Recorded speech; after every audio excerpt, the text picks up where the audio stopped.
First of all, thank you so much for having me. It's really an honor. I'm calling in to you today from Scotland. So it's a very international meeting we're having. So I would say that my journey towards Jewish pride, really, as Alan said, began very specifically with my journey towards LGBTQ plus pride. So I'm 38 years old, and when I was kind of coming up and was becoming aware of myself, the world was a very different place. And I realized as I developed as a teenager that I had internalized huge amounts of homophobia. And I had internalized huge amounts of shame. And that is unfortunately something very common in the LGBTQ plus community.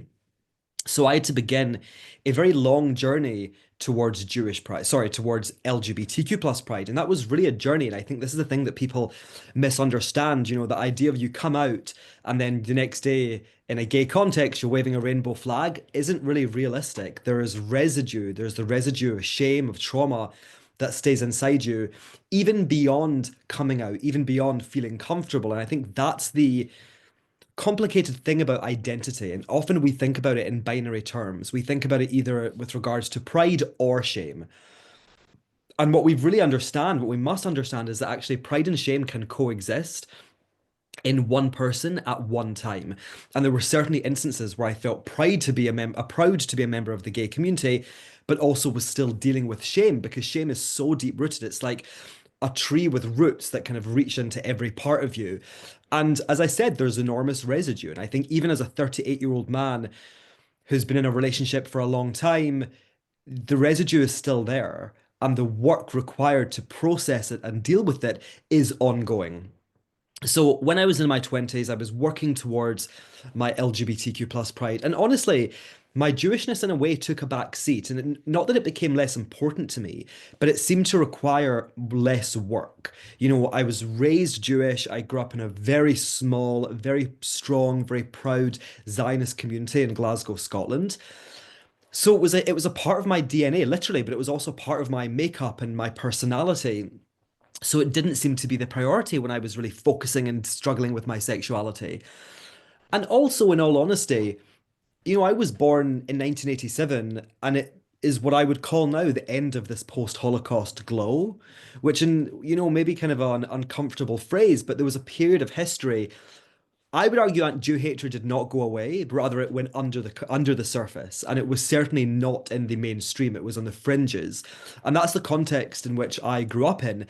So I naively thought that kind of Jew hatred, like we'd seen previously, would never raise its head again. And my father, who was born in 1932, so my father was quite a bit older when he had me, we would fight about this at the Shabbat dinner table.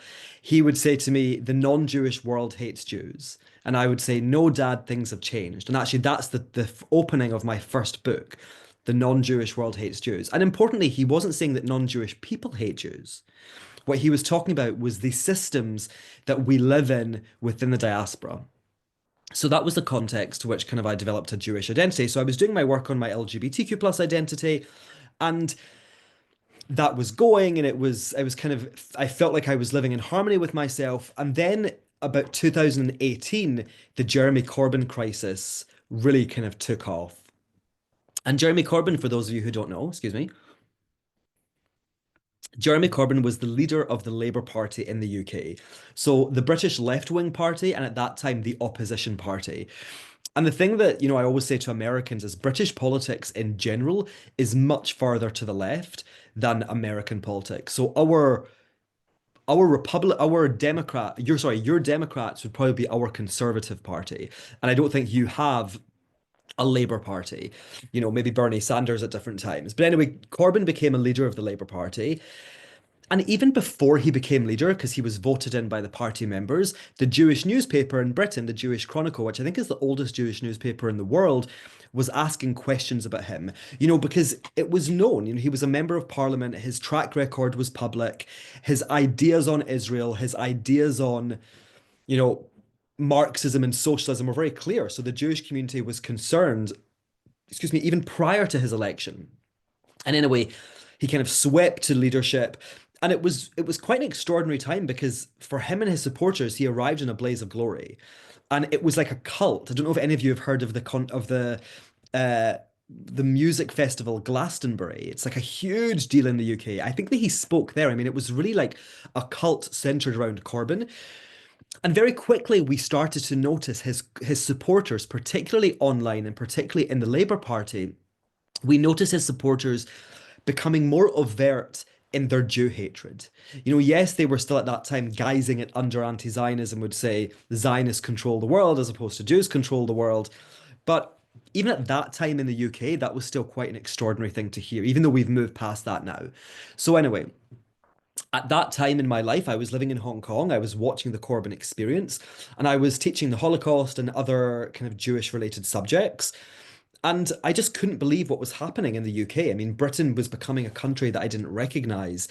And it also felt strangely familiar to me because whilst I was at university, I, excuse me, I had experienced the seeds of Corbynism. I went to Glasgow University and it was incredibly left wing. I mean, incredibly left wing. So I had experienced the seeds of that. And all of this to say is kind of my own experiences in my academic and my professional journey led me to join Twitter. So it's funny because, you know, Twitter is a cesspit. I totally agree. And people are kind of rightly rail against it. But also, I will say very personally, it gave me a career because I joined Twitter to take part in the conversation. And I think because I was a Holocaust educator, because I had experienced a version of this before, I was in a position to explain why, oh my God, how do I say this? To explain what was happening and why it was happening, right? I wasn't just commenting. I wasn't just saying this happened because we want to understand why. That's always my driving kind of ethos. I want to understand why is something happening. And I was in a position to do that because of the journey I had already taken. So I guess quite quickly my voice was, you know, kind of seized upon and people liked it. And then I started thinking about pride specifically. And the reason I started thinking about Jewish pride was two things. Firstly, I saw the British Jewish community do an incredible job of coming together and standing as one and speaking with unbelievable Jewish pride. And the non-Jewish world, so that's the parliament, the media, everyone, they wanted us to shut up. They wanted us to stop talking and to let this story go away. And we wouldn't because we understood that as British Jews in Britain, we deserved better. I also saw, though, kind of an interesting phenomenon. And it was from mostly left wing, no, sorry, from mostly high profile, always left wing people who couldn't quite bullseye Corbyn, meaning they couldn't call him for what he was. They couldn't say that he was a racist, and he is a racist.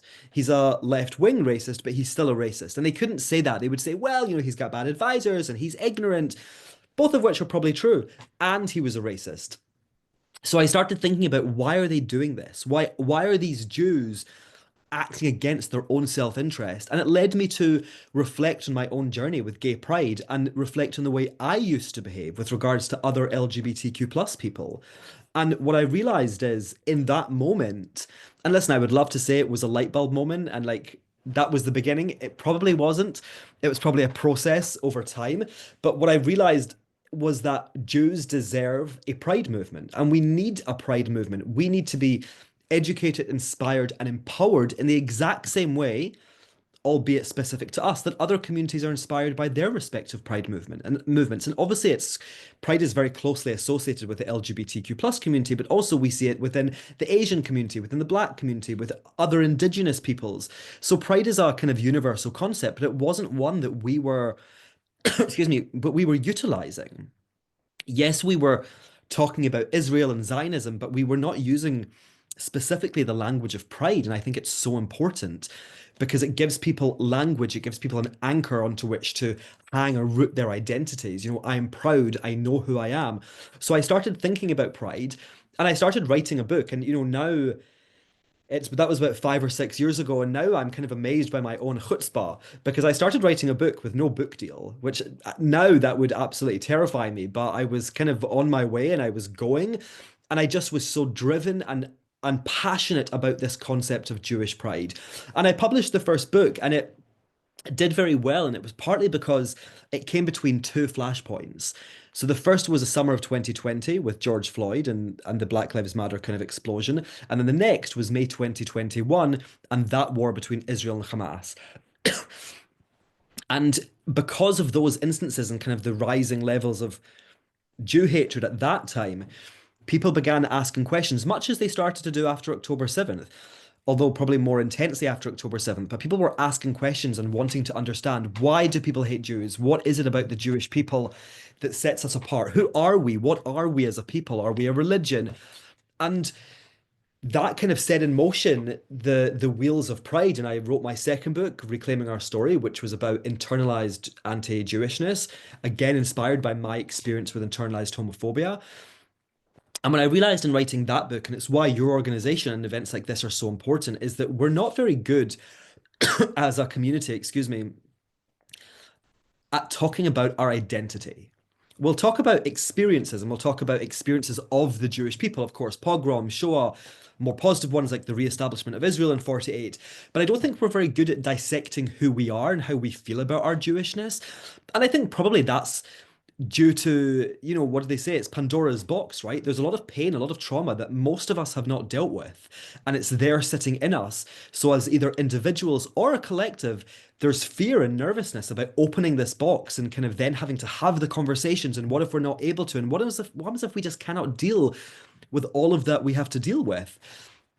But still, while it's hard, we still have to, because what I've understood in my research and my work is that Jew hatred shames us in the way that homophobia shames gay people or misogyny shames women, as an example. And we talk again about kind of more overt, violent forms of Jew hatred. Of course, we'll talk about the Shoah, the pogroms, the Farhud, obviously October 7th. But what about the psychological impact? How does it make us feel about ourselves? How does it make us see ourselves? Because there's a truth that I believe in and recognize, is that Jew hatred is not a Jewish problem. It's a non-Jewish problem. And obviously it's a problem which impacts us very seriously. But it's not our problem in the way that it's our responsibility.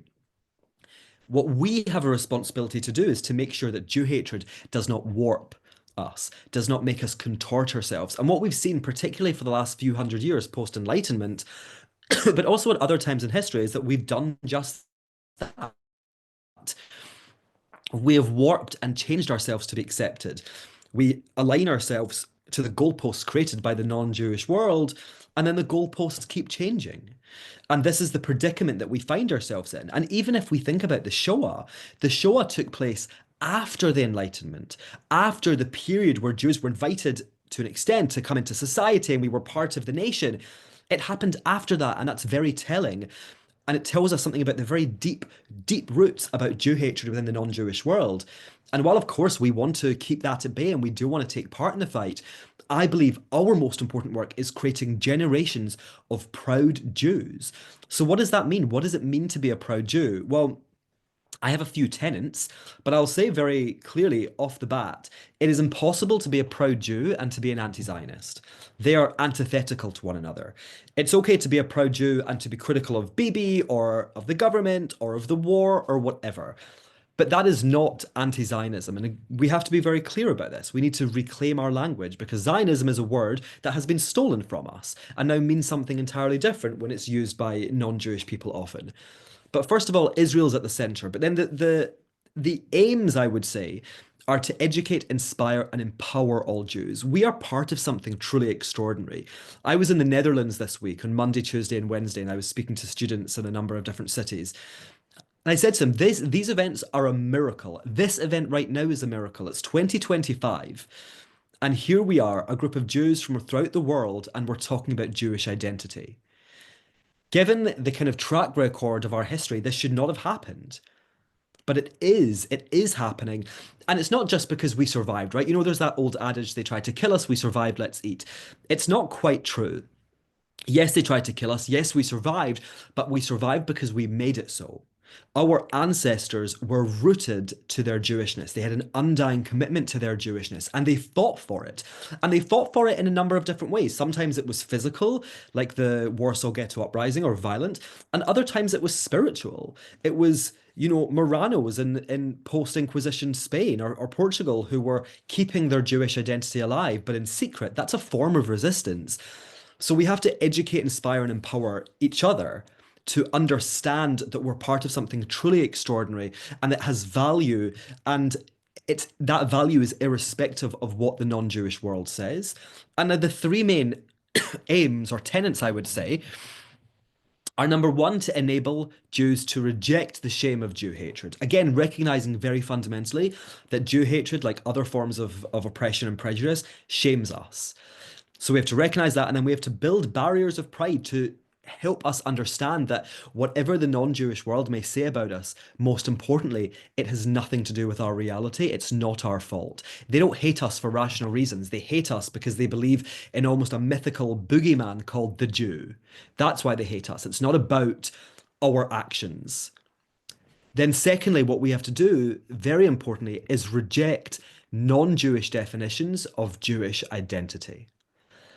We have to be crystal clear. The only people who get to define Jewish identity are Jewish people. And we have to even go a step further.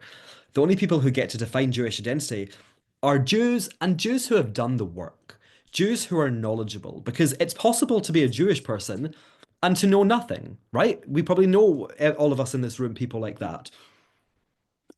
So it's not enough just to say, well, I'm Jewish and I think X, because you could still have absorbed X from the outside world and brought it in. What we need to be doing is understanding Jewish identity through a Jewish lens. That means discussions, studying, analyzing Jewish history, Jewish experience, Jewish text. We cannot be taking our cues from the non-Jewish world. That's not to say we can't have cultural crossover. Of course we can. The Pesach Seder was not a Jewish activity. In the Torah, it simply says, tell your sons a story and eat matzah maror. At the time, we were, fraternizing with the Greeks, and they had a symposium that we liked, and we thought, hey, this is cool. We're going to take that and make it Jewish. That is normal and healthy when two cultures interact. What is not normal or healthy, however, is when Jews or any minority try to change themselves so they are remade in the image of the majority. That's a different situation. So those are the aims of Jewish Pride. It's to enable Jews to understand what it means to be Jewish, to be able to empower Jews to understand their identities, and to be able to go on a journey. I'm not, I wrote the first book in 2019. I started writing it. It came out in 2021. So this is a journey that I've been on for a long time. And of course, my thinking has evolved. And I used to think about Jewish Pride as a movement solely, right? We're building a movement, and we are, and there is a movement that has taken place or is taking place, taking root all over the world. But also, I would say it's a mindset. It's almost like a pair of spectacles or goggles that you put on to see the world through, because we really have to choose to see Jewish pride, choose to commit to it. It's a journey that we have to start.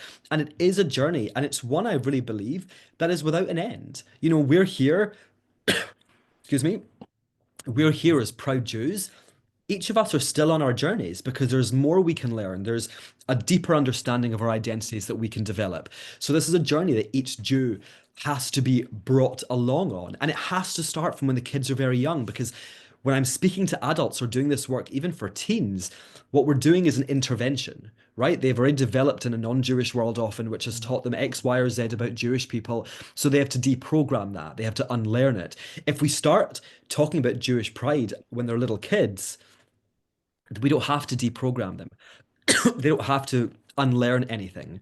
So that is my hopes. I hope that we build a multi-generational, sustainable movement which educates, inspires, and empowers Jews to see their Jewishness as a source of pride and never shame. And of course, listen, there's 25 people in this call.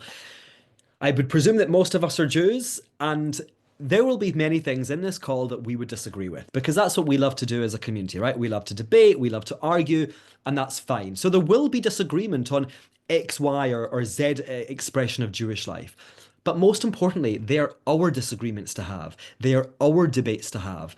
They should be happening independent of the non-Jewish world. They play no role in our debates because we need to get together and discuss and hammer out our differences. And it may be that we come to agreement together, and it may be that we don't.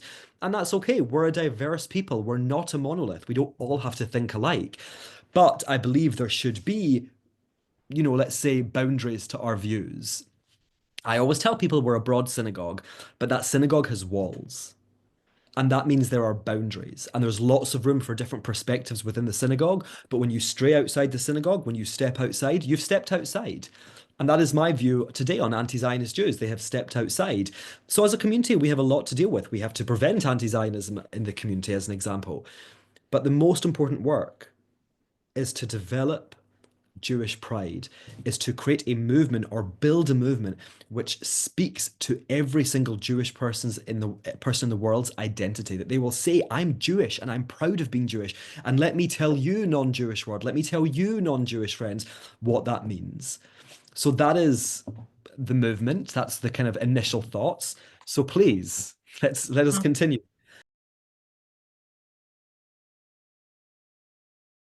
With regards to our allies, absolutely, allies are supremely important. And really, allies are the only way to combat Jew hatred. Because again, Jews cannot do it. It's not simply that we cannot do it alone. We cannot do it because this is not an illness or a disease which exists or begins in our society. We have our own issues to deal with. Of course, it's not that we're perfect, but our allies have to learn. And I think that's really important. I think it's important for Jew or non-Jew. This is a real subject.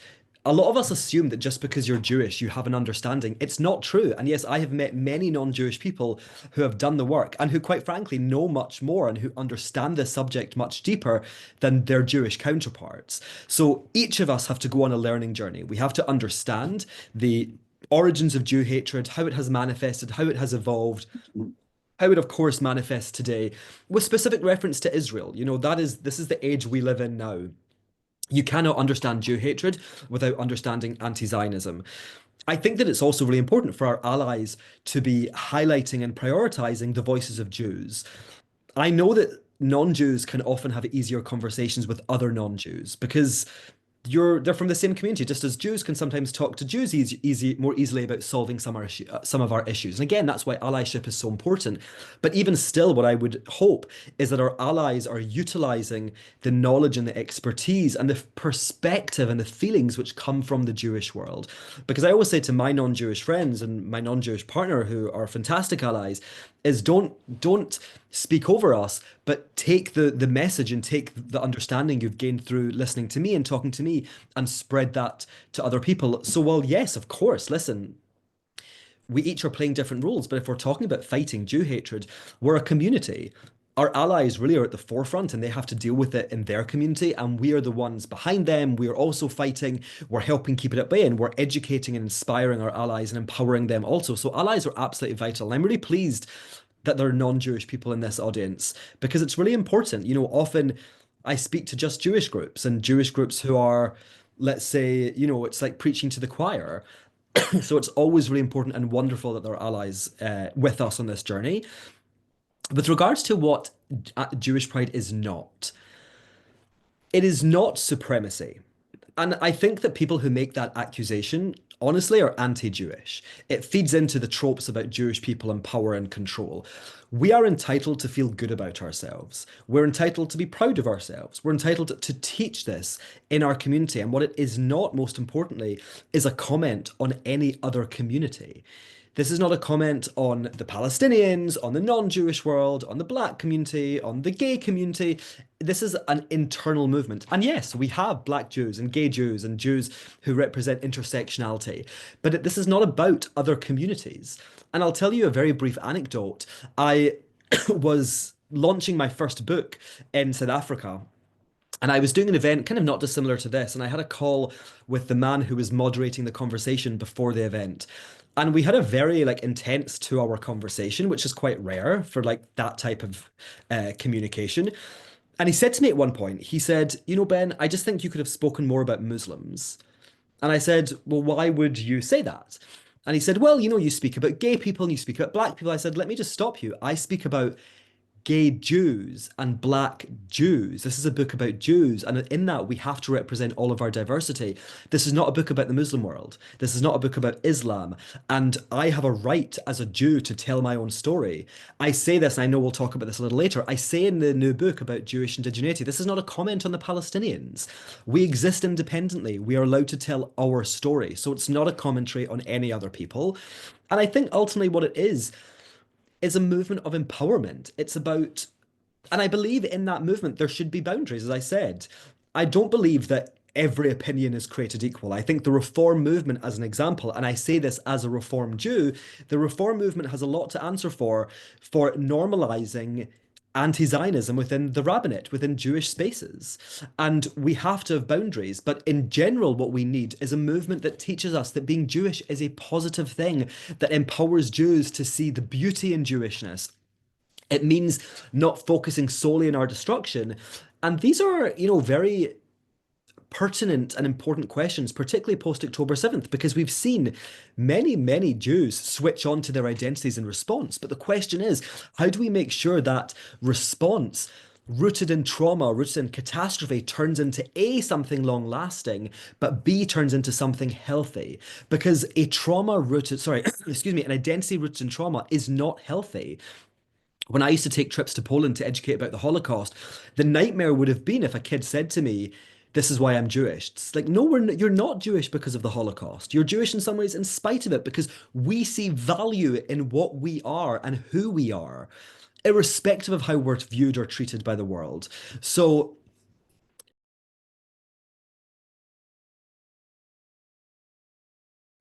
I keep starting with the negative because that's the thing you ask last and it's the thing I can most remember. So I'm going to start again with what it is not.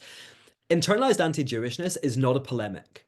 We must not use that to describe Jews that we simply disagree with. I think it absolutely exists, obviously, I think that, and there absolutely are Jews who express it or experience it, in my opinion. But there's also very proud Jews who have fundamental disagreements on the actions of the state of Israel or the actions of the government. That is fine. We cannot throw these words as daggers, as weapons, as polemics. I also would say that it's very rare that internalized anti-Jewishness is self-hate. I say in the book, in the second book, that I kind of reject that verbiage. And it's funny because that's often when people are asking me about this book, that's what they talk about. They're like, oh, so you're writing on self-hate. I'm like, I didn't write on self-hate. I wrote on internalized anti-Jewishness because the fact of the matter is, people who express or suffer from internalized anti-Jewishness or any internalized anything, right? They don't act, often they don't hate themselves. What they dislike is other groups from their community who are conforming to minority to the stereotypes. As an example, from a completely different community, the gay community, there's a movement in the gay world which is kind of promoting masculinity and it derides femininity. And often masculine gay men are very homophobic towards gay men who are more feminine, more camp. But it's so in those moments, the masculine gay men are not necessarily hating themselves, but they're hating the feminine gay men because they're conforming to the stereotype that ultimately the masculine gay man thinks speaks to him. But it's a complicated process. What we're doing is also we're acknowledging that when we are discussing this issue, that we're acknowledging that the source of the hate or the discomfort or the shame comes from the non-Jewish world. We're not we're not born with shame. I know maybe the Catholics might disagree with that. And if there are any Catholics in the room that I've completely misunderstood Catholicism, I do apologize. But we're not born with that. These are things that we learn. I learned to feel shame about my sexuality. That was not something I was born with. I learned shame regarding my Jewishness. And in each of those scenarios, I brought what was outside into me. Because we are products of the world around us, and there is a dynamic which exists between the majority and the minority, and we are receiving messages all the time as minority groups. So it's not self-hate, it's internalized anti-Jewishness or internalized anti-Semitism, if you will. And it's not a polemic. I sometimes see people talking about Jews, even Jews they really, really strongly disagree with, and they're called capos. I'm like, I just think that maybe there's like a smarter way to talk about this. I always think that we should be elevating our conversation and pursuing truth as much as we can, pursuing and recognizing nuance because the world is complicated. We are complicated, and that's okay. What is internalized anti-Jewishness? In my book, I defined it as when Jews absorb non-Jewish definitions of Jews, Judaism, and Jewishness, and then allow those definitions to form their identity. So we can talk about anti-Zionist Jews because we have to acknowledge that anti-Zionism in its current guise, I'm not talking about pre-Israel anti-Zionism, which existed in the Jewish community. I'm talking about post-Israel, post-war anti-Zionism. That is a non-Jewish phenomenon, meaning it was created by the Soviet Union and the Arab states. It was manufactured. This was not something that just organically sprung up. They, devoted billions and billions of rubles to promote this ideology across the world, the Arab states, but also in the West, at universities. So that's an anti-Jewish, non-Jewish phenomenon. So when a Jew expresses anti-Zionism, and again, we're not talking about criticizing government, we're saying that Israel doesn't have a right to exist. A Jew chanting from the river to the sea, a Jew advocating for Hamas over the government of Israel or the people of Israel, they have absorbed that anti-Jewishness from the world around them and they've brought it into themselves. They have been, so it's not just that it's been brought into themselves, that's the first step. The second step is that it has then formed their worldview. That is how then these people see um, how these people see Jewishness. And with regards to internalized anti-Jewishness, a lot of it stems from what I call the broken mirror of Jewish identity. And that is again recognizing this power dynamic which exists between the majority and minority, and it exists everywhere. And by the way, it also exists in Israel between the Jews and the non-Jews. The Jews are majority there, their culture is dominant, just as in Britain, the Christian culture is dominant here. But in that relationship, we often find a situation where the majority feels comfortable to tell the minority who and what they are. And that has happened many times to Jews. But the kind of worst aspect of this is not just that they do that, because, you know, whatever, fine, they can do what they want to do. The worst aspect is that we believe it, that we allow their views to shape our understanding of ourselves. Another example, in 1896, the Reform movement in the United States published the Pittsburgh Platform. And this is a very controversial thing. And it basically said that the Reform movement is no longer, it said Judaism is no longer a nation, we're just a religion, and we're not seeking return to what was then referred to as Palestine.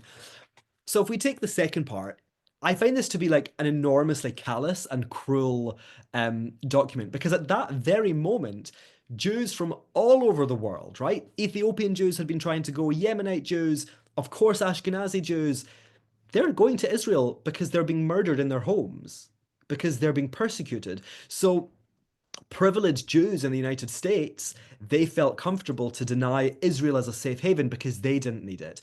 And then also what they did is they fundamentally shifted the core essence of what the Jewish people are. And I'm sure we'll talk about this, and I always say this is the hill I'm going to die on.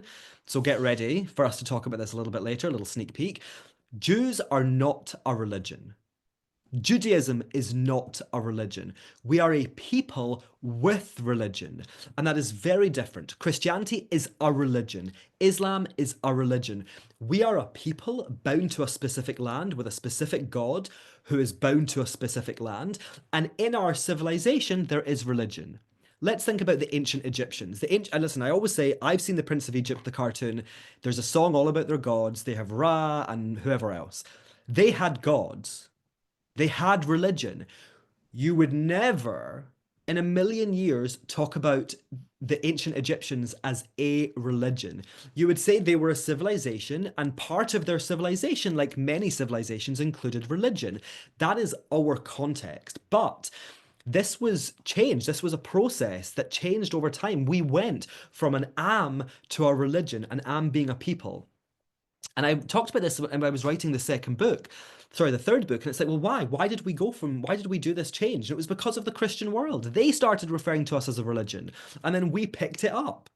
So that's also the nuance about internalized anti-Jewishness. It's not just hate, because lots of proud Jews can be influenced by the world around them, but it's about when you're internalizing non-Jewish and anti-Jewish specifically ideas.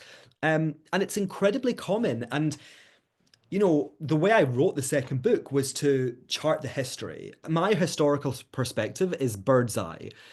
There are a couple of periods of Jewish history that I know, you know, I would probably have expertise in, but actually my thrill, my interest, my automatic perspective is bird's eye. I want to be able to see the patterns. So that's how I write the history in my first two books. And to me, it was fascinating because you see examples of Jews who internalized anti-Jewish ideas for millennia. And one of the strongest examples I found that I wrote about in Reclaiming Our Story was Jewish men and boys who engaged in epispasm during the period of Hellenized rule. What is epispasm for those of you who don't know? It's the reversal of circumcision. So why did they do this? So Greek society, was centered around the gymnasium. And it was a place for sports, but also meeting and business and socializing, and lots of different things happened there. It's like a country club. Everything, as we probably know, was done naked there. And the Greeks had a very specific view about circumcision. They thought it was mutilation. So they were the dominant power living in Israel, Judea at the time. And the Jews, even though it was their land, were not in sovereign, did not have sovereign rule. They were the minority, the junior partner. So in order for these Jewish men and boys to be accepted into Greek society, they attempted to reverse their circumcisions. And let's think, also taking a step back, what is the circumcision? In our world, maybe it's just the symbol of being a Jew.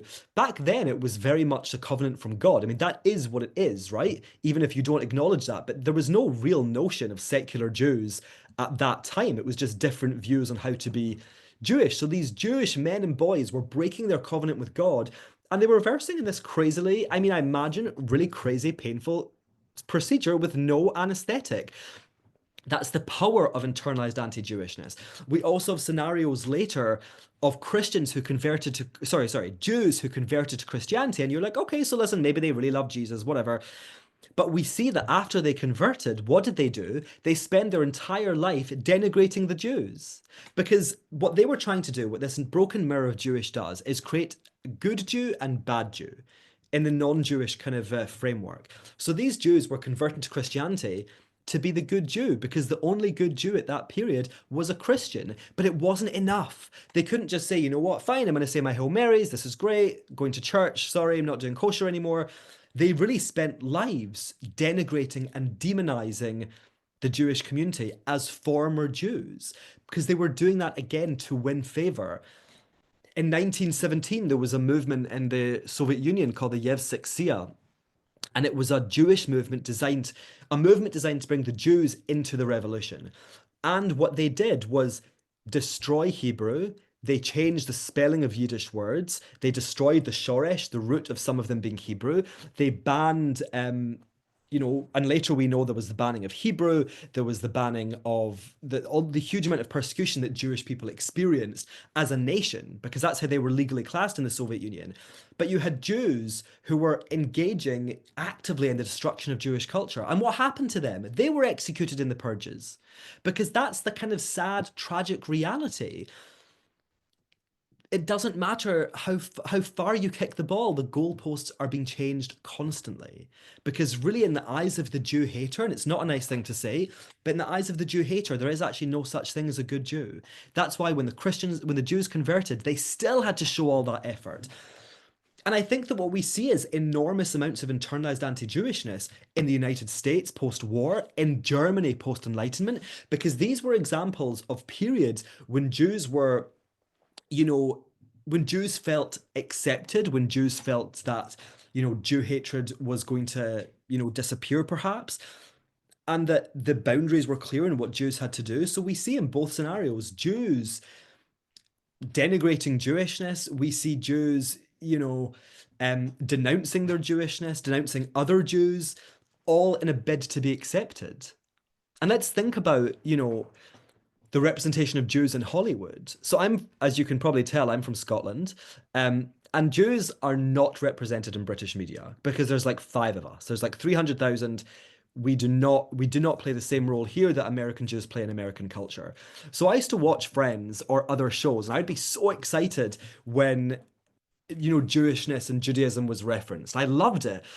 And, I'd laugh at the Holiday Armadillo and Monica and whatever else. And then as an adult, I started to reflect on these representations, and they're nearly all super harmful. Rachel, as a character, played by Jennifer Aniston, is what we would call Jewish coded. So they never come out and say that she's Jewish, but they talk at length about her rhinoplasty. Her grandma is called Bobby. Her father's a doctor. She lived in Long Island. Her last name is Green. She's a spoilt princess. This is coding her as Jewish. And not only is that misogynistic, but it's also treating the Jewishness as this kind of quirky character trait as opposed to something important and worthy of respect and integral to her perspective. Monica and Janice are like the archetype shrill Jewish woman. And Ross is this almost like Woody Allen-ified, effeminate Jewish man. So much of the representation of Jews is harmful. And the question is, who made friends? It was Jews. It was Marta Kaufman, David Crane, and then one other whose name I don't remember. And tellingly, post George Floyd, Marta Kaufman donated $4 million because I guess these people are now richer than God because Friends was so successful. She donated $4 million to kind of atone for the lack of representation of black people in Friends. And it's like, listen, sure, you do you, but what about your role in the disintegration of Jewish culture? Because again, while the Jews are the ones often in Hollywood, especially historically, the ones doing it, they were still operating within a system, the system being the non-Jewish world. So even if a Jew experiences power, a Jew becomes important, there's still a Jew in the non-Jewish world. We also saw this with the court Jews of the Middle Ages in Europe. They could become powerful and strong and rich. But if their master, their, protector was defeated or died, they were often murdered. So this is the situation that we are in, and the problem is, as a community, is that we don't talk about this issue, and other communities do. And this is where I get a bit cross, because the gay community talk about this. We have an understanding of what internalized homophobia is. Whereas I had to write a book explaining what internalized anti-Jewishness is. And with regards to the black community, they have done incredibly important academic work on internalized anti-black racism. And there's a black academic called Kamara Phyllis Jones who argues that internalized anti-black racism is one of the three main manifestations of anti-black racism. And the question is, again, with regards to us being part of the Jewish people, sorry, with us being part of humanity, why wouldn't those issues also affect us? We have trauma, we have pain, we're a minority, we have wanted to integrate, we've tried to assimilate. Why wouldn't these issues affect us? And again, I think it's because that we're afraid to talk about, we're afraid to open the Pandora's box. So, but we have to, and we have to do so with kindness and with compassion and with empathy. And again, recognizing that even if we have expressed internalized anti-Jewishness in the past, we've still done nothing wrong. It's not our individual failing as a human being. I used to say to people, I'm Jewish, but. I used to say to people, I'm Zionist, but. Because even though I was proud, and again, here's pride and shame interacting, even though I was proud, I wanted my friends at university specifically to see me as just like them.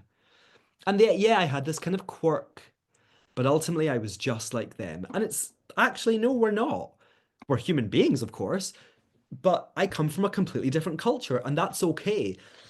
But we have to start this conversation because the problem is that many of us are exhibiting or expressing or feeling internalized anti-Jewishness, and we don't even know it. So we're pained and we're wounded without even understanding why. And again, in the second book, I interviewed a kind of wide range of Jews, an Orthodox Jewish woman, a very handsome Jewish man who really felt that his Jewishness made him ugly, the granddaughter of a Holocaust survivor whose father said, I'm going to cut this off. What he meant was the trauma, what he cut off was Judaism.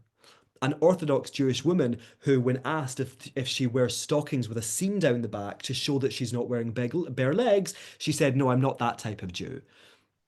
The former anti-Zionist who got a nose job and went to church for 2 years came back to Jewishness because she understood that internalized hate, internalized prejudice is a psychological phenomenon of minority groups. It affects us, and we have to explore it. We have to excavate it. But again, we have to do so without shame and with empathy. It's not our fault. I do not blame myself or feel shame for being a 19-year-old and telling my friends I'm Jewish, but, or I'm Zionist, but. I'm trying to navigate a world which is nearly almost inherently hostile.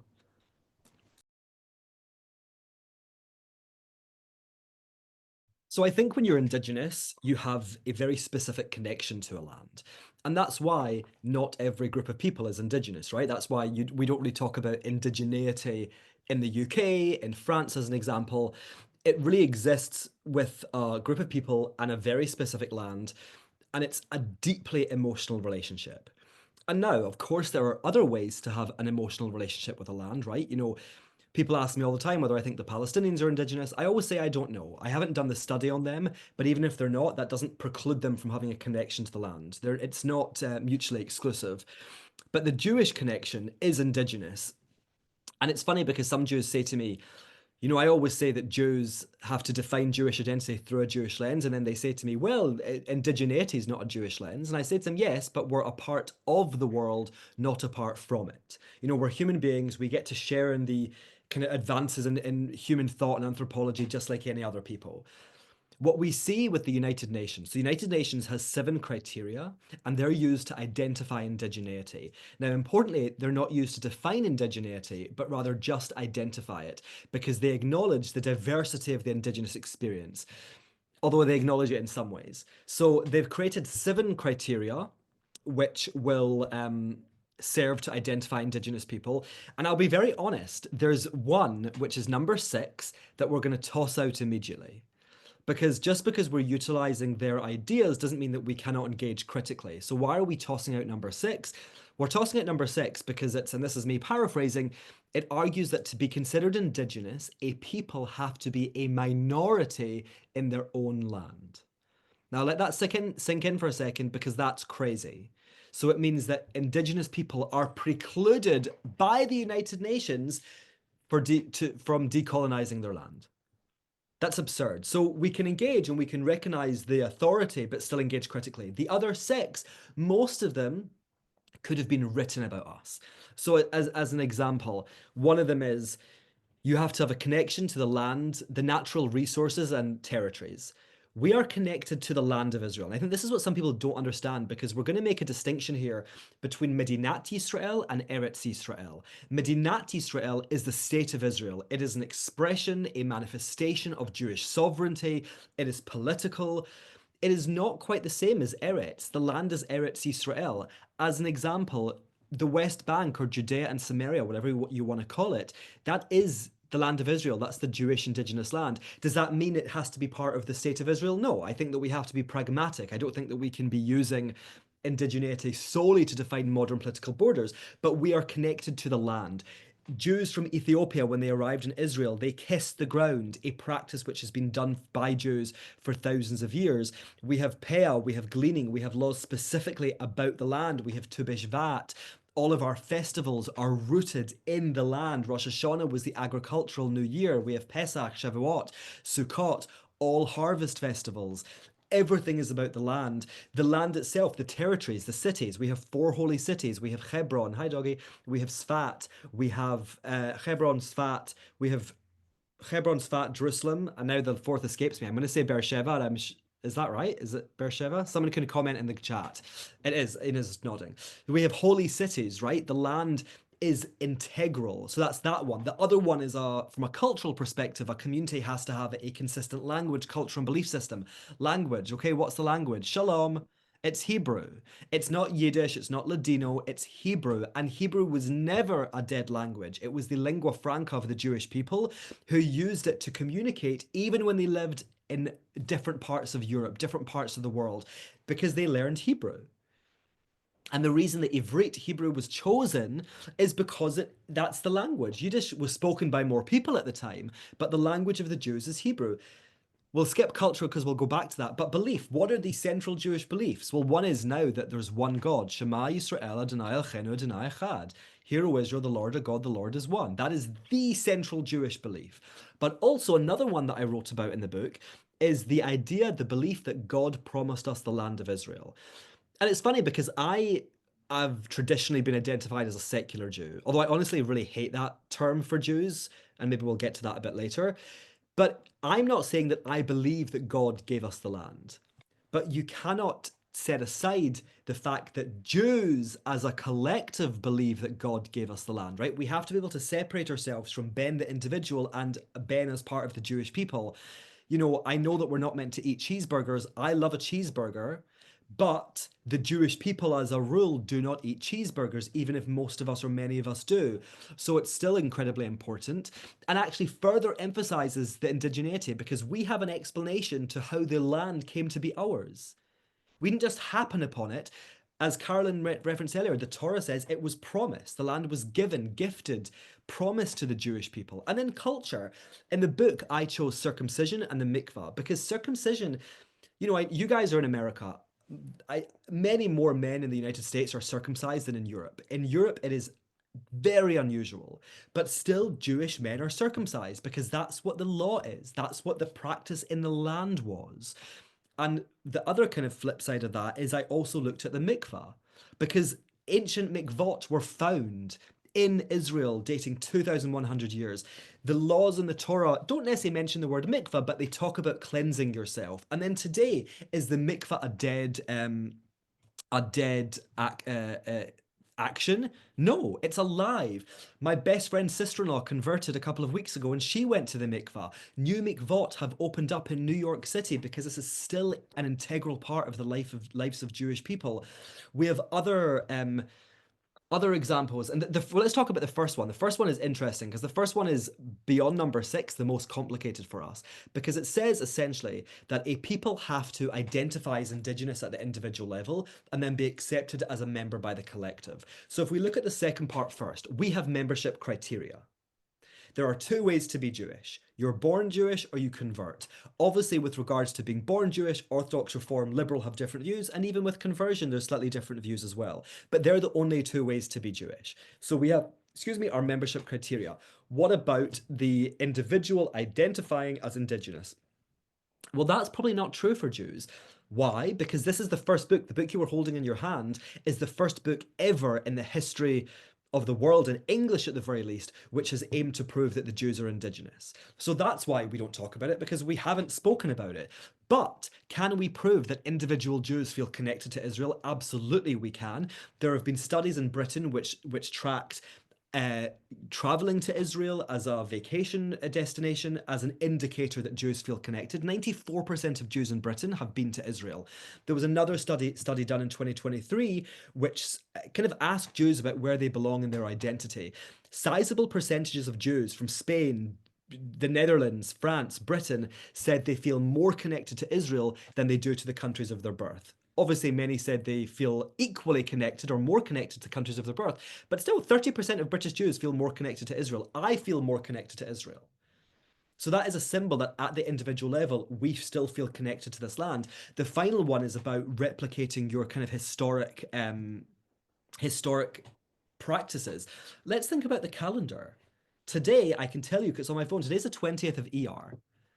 We've just celebrated or marked Yom HaShoah, Yom HaZikaron, Yom HaAtzmaut. They were marked on the Hebrew date, right? Not the English date, the Hebrew date, because that calendar is still in use. October 7th is going to be marked this year on the 24th of Tishrei, because that's the Hebrew date. It's not 7th of October anymore. So we live in a world where our calendar is still guiding our lives, our laws. So part of the way of I've defined Indigenous people is that the place they're considered Indigenous to has to be the beginning of their story. So let's look at the Italian Americans as an example. Did Italians does the Italian American story begin in America? Not exactly. Why? Because there's a hyphen and there's a word Italian before. Because one of my closest friends is Italian American and she talks about Italy. She traces her family back. She eats Italian food. So her story did not begin in America. It began in Italy and then they became a diaspora. The Jewish story began in the land of Israel, in Judah, Yehuda and Yisrael, the two kingdoms.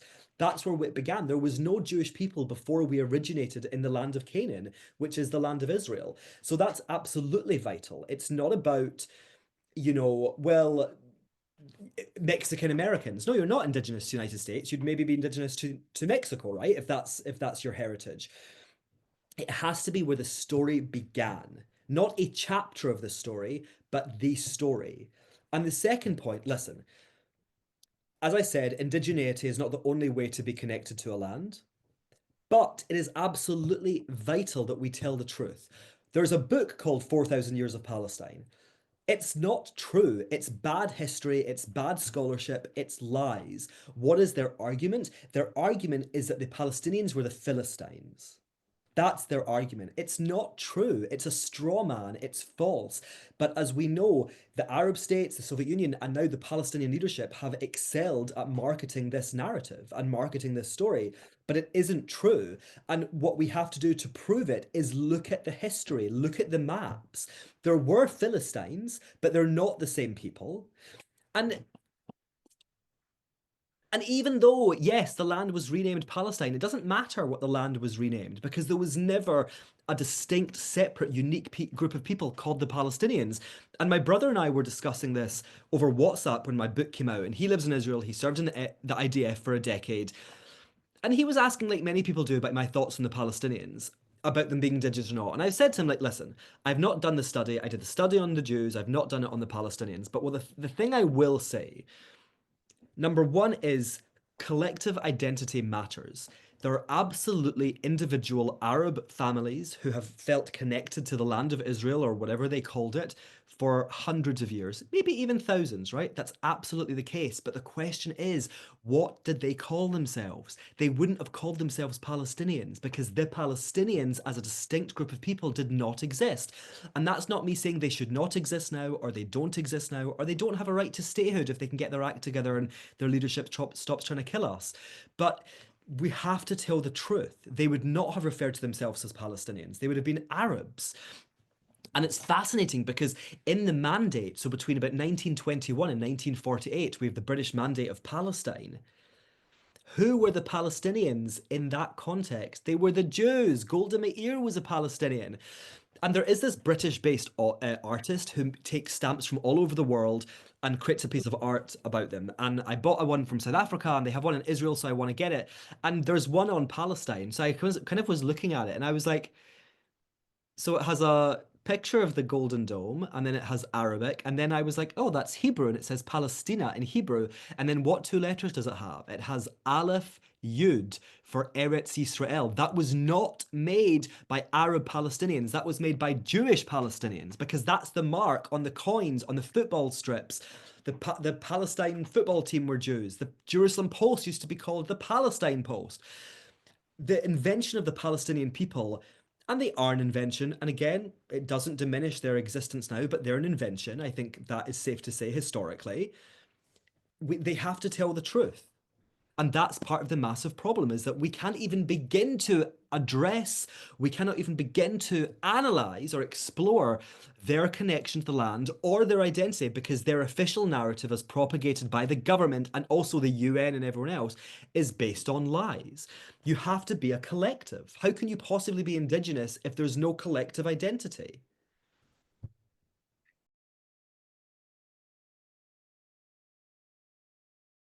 I mean, I think the plan is to continue to grow Jewish pride, and I want to grow it in a very tangible way. I want there to be curriculum that can be utilized by every Jewish institution around the world. So therefore, it has to be broad enough that it can be molded to each institution's specific needs. Because I want Orthodox schools who believe or who teach that God gave us the Torah to use it to use it also, because that doesn't that doesn't diminish indigeneity in any way. In fact, it strengthens it. So there has to be curriculum.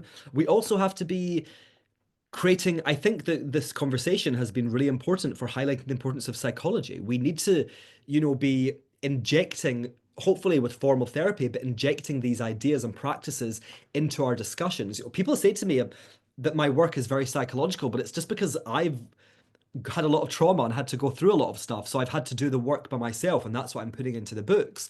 But we have to create a culture where people are comfortable talking about their feelings and their emotions, again, without shame or judgment. We don't need to self-flagellate. So I think that's really important.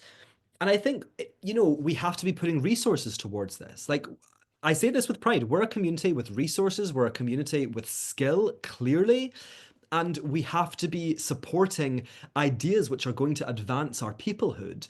And I think sometimes the Jewish world gets a bit kind of starstruck by the influencers. And I think that is dangerous because while they have a use, they're not the be all and end all with regards to ideas. We need to be supporting public intellectuals and academics who are advancing the conversation. And the media have to also pick it up, right? It needs to be like I was told, I feel like I'm just spilling the tea here. I was told about my new book, again, the first English language book ever on the topic of indigeneity, by quite a few Jewish newspapers that they weren't going to cover it because they were covering other things. And part of me thinks it's like, well, I what is wrong with you? Like, the other things you're covering are also deeply important, but you're a newspaper. You have many pages, right? That's how it works. Just add in another page or put it in there. But it's that our leaders, I think, unfortunately, do not understand necessarily the challenge at hand. Exactly what you're describing. This is an intergenerational war we're fighting. Because exactly what you said, it is true. This is intergenerational from the other side. Internalized anti-Jewishness is intergenerational, and we have to create an intergenerational response of Jewish pride. And you have to teach it young, you have to intervene in adults later on if they miss the education or if we're starting it later in their lives. But we have to build I listen, I would love to build an institution which teaches these ideas, teaches Jewish history, promotes Jewish learning, promotes the study of Talmud, even for Jews, inverted commas, who are secular, promotes Jewish action, allowing all Jews to feel ownership of their Jewish identity and to participate in it. And ultimately that furthers and that promotes the notion of Jewish peoplehood. I can't listen, this has been a long call, so I can't remember if I said this at the beginning, so excuse me if I'm repeating myself. There is no word for religion in the Torah. We use the word Am Yisrael, Am Yisrael Chai, the people of Israel live, the people of Israel, people. In modern Hebrew, the word for religious person, not Haredim, but the word for religious person is dati, right? You'd say that person is dati. Dati comes from the shoresh, the root dat. Dat began life as law. Dat did not mean religion or religious, it meant law. So at some point in our history, because of Christianity, dat went from law to religion. But we have to live authentically who we are, and we need to teach it. We need to create a scenario where Jews are able to mentally decolonize. We decolonized our land. We have to decolonize our minds. We're a minority living in the West. The West is dominated by Christianity. We need to be able to have conversations. So from a tangible perspective, it's media, it's organizations, it's schools, it's Jewish education, it's parents. We all need to be fighting this battle together because that's the only way. And the last question you asked was about erasure. And it's kind of interesting you asked that because I think I'm going to be starting a PhD in September with the University of Haifa. And my field of study is going to be erasive anti-Semitism, which is a subcategory I coined in 2020, which is when Jewish identity or experience is erased. And it's going to have specific reference to the denial of Jewish indigeneity. Because you're right, this should not be controversial. And for thousands of years, it wasn't. Even in the anti-Jewish trope, the wandering Jew, we were wandering from the abode of our fathers. They understood that we were wandering from home. So they understood that we had a home. It's only laterally, and only really in the 20th century. The trend started slightly before, but it was really in the 20th century when this attack on the Jewish connection to the land began. And it was by the Soviets. It was purposeful again. And it is deeply damaging because all of us as academics, what we're interested in is truth. And when I went into writing this book, there was a part of me which said, listen, if the research says that we're not Indigenous, I'm gonna have to find a new book to write. That has to be paramount. It can't be narrative. It has to be what is the truth? What can we prove? And there's a lot that we can prove. And it is absolutely disheartening and devastating and deeply dangerous that the world has bought into ahistoric lies. But we have to maintain our commitment to truth. We have to support work.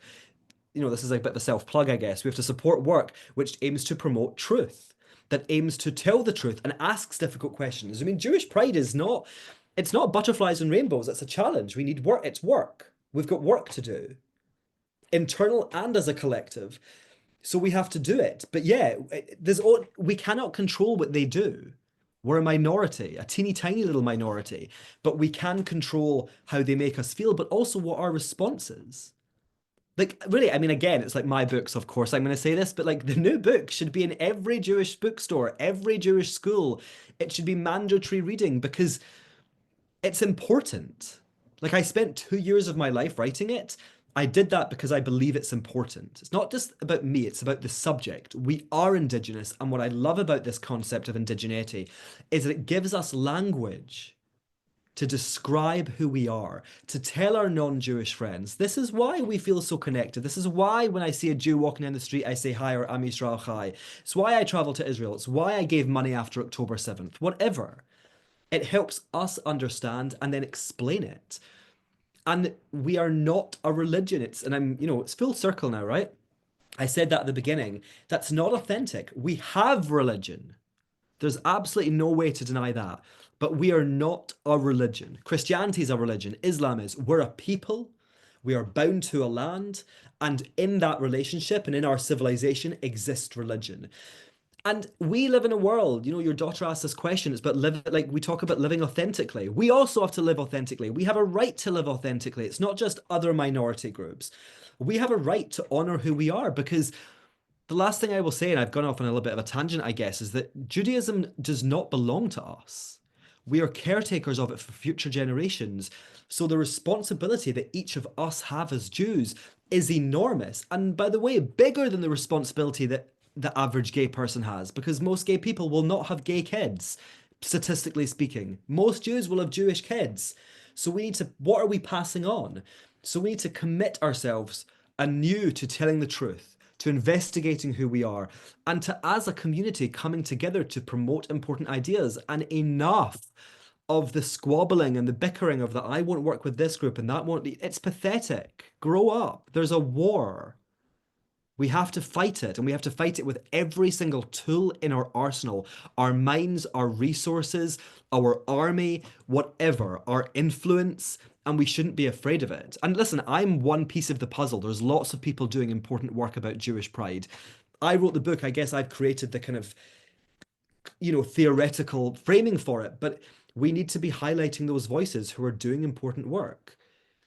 And I wish that I could, I wish there was a more concrete answer, but I'm kind of trying to find my way as well because it's working in the Jewish world, as I'm sure all of you know, involved in this organization is not easy. It's not an easy thing to do, but we do it because it's important and because again, we see value in ourselves and to be Jewish is a wonderful thing.